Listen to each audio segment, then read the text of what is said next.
hay un pedido de Presidencia de la Nación de un informe que ha realizado Evaluacom sobre la pobreza en la provincia de Mendoza, que alcanza un 35%. Este informe lo requiere la Nación y se lo han pedido y queremos saber, además de cómo se elaboró este informe, también algunos datos interesantes que hoy surgieron del ámbito económico. José, buenas noches, ¿cómo andás? Buenas noches, un gusto estar nuevamente con ustedes. Muchísimas gracias. Bueno, ¿cómo fue el pedido de Macri o de Presidencia de la Nación de este informe que realizaron allí en la consultora?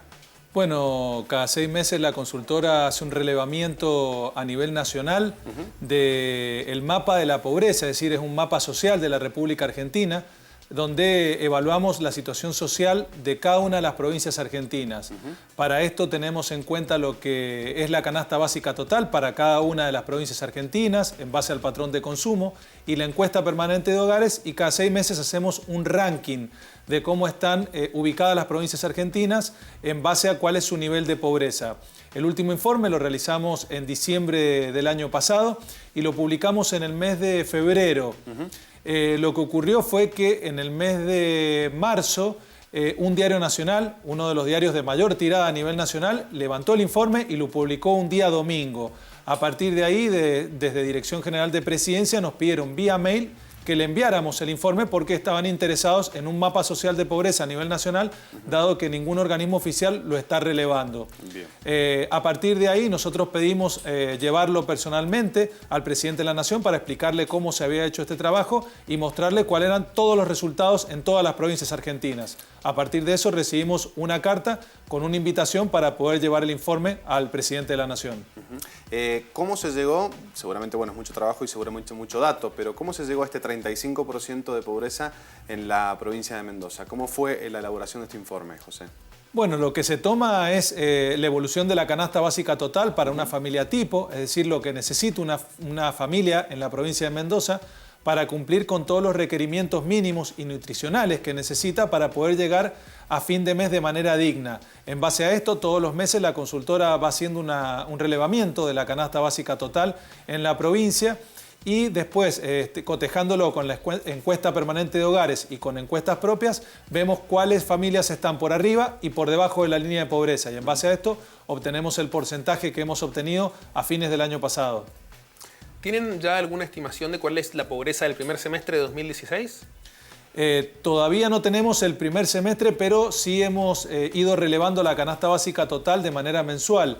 En los primeros 4 meses de este año ha aumentado considerablemente porque hemos tenido el impacto fuerte de la liberación del cepo cambiario, eliminación de subsidios, tarifas de servicios públicos, aumentos de combustibles. Es decir que el impacto en esta primera parte va a ser muy fuerte en la canasta básica total y probablemente aumente en 2 o 3 puntos el primer semestre los niveles de pobreza en la provincia y en Argentina.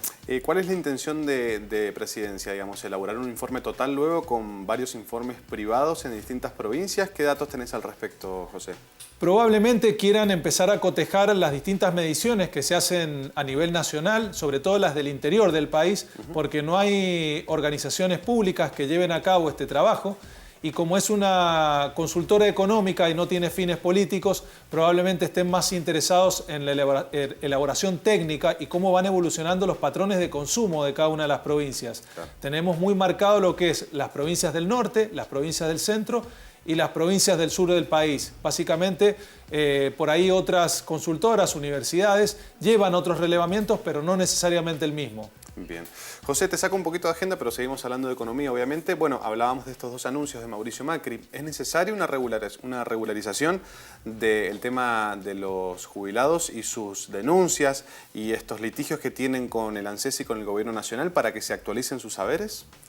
Sí, este es un problema que tiene Argentina desde hace muchos años, es decir, la falta de actualización en los saberes jubilatorios que han quedado la mayoría totalmente retrasados. Y más allá de que hayan actualizaciones automáticas 2 veces al año, siguen estando por debajo de lo que realmente necesita un jubilado para poder vivir en condiciones dignas.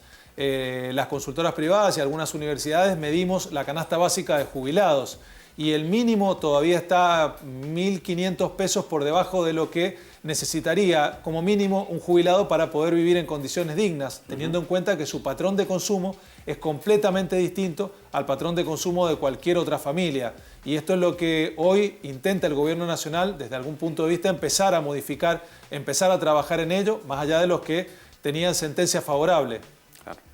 ¿Qué detalles conocés sobre el proyecto de blanqueo de capitales? Es algo que se ha intentado hacer mucho en casi todos los gobiernos de la democracia y que no siempre ha tenido el resultado que se esperaba. ¿Qué sabes de este proyecto de blanqueo de capitales?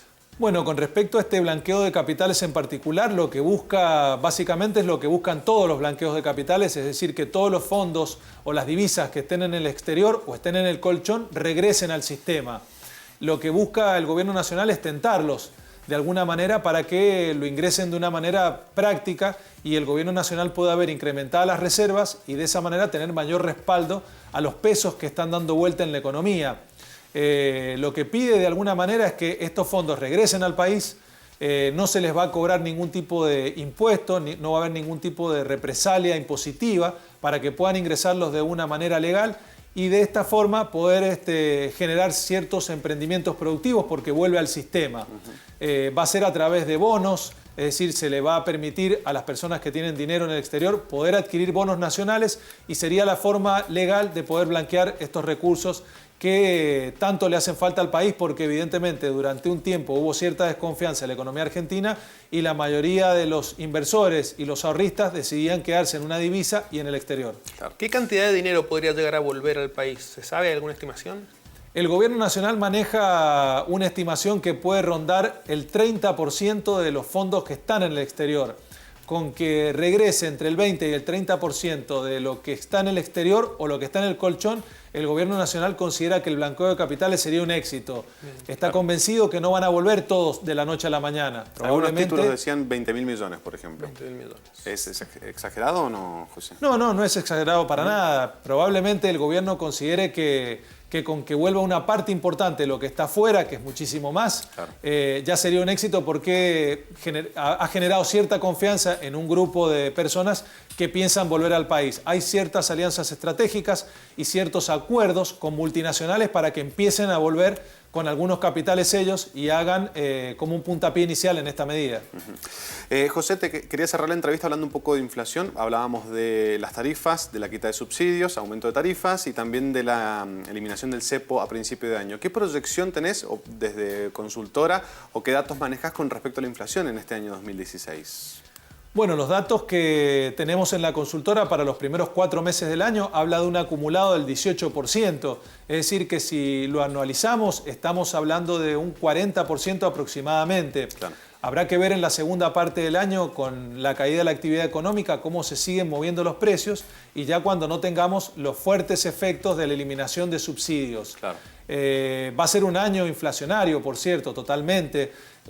Ya tenemos algunos datos del INDEC. El INDEC dio a conocer días pasados el índice de precios mayorista y le dio un acumulado del 19%. Es decir, que estamos manejando valores muy altos todavía. Y el IPC que va a publicar el INDEC lo va a hacer en el mes de junio y también vamos a tener indicadores oficiales que seguramente van a estar muy cerca de estos valores. Pero va a ser, sin dudas, un año muy, pero muy inflacionario.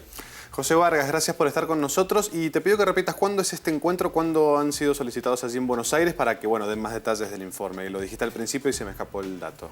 Sí, probablemente sea a fines de la semana que viene o probablemente en la próxima. Estamos a la espera de definición del día y la hora. Perfecto. José, gracias por estar aquí. Gracias. José Vargas, economista titular de Evaluacom, hablando de este informe que han presentado y que han sido solicitado por Presidencia de la Nación y también, obviamente, dando su análisis de los anuncios de hoy de Mauricio Macri. Hacemos una pausa, ya venimos.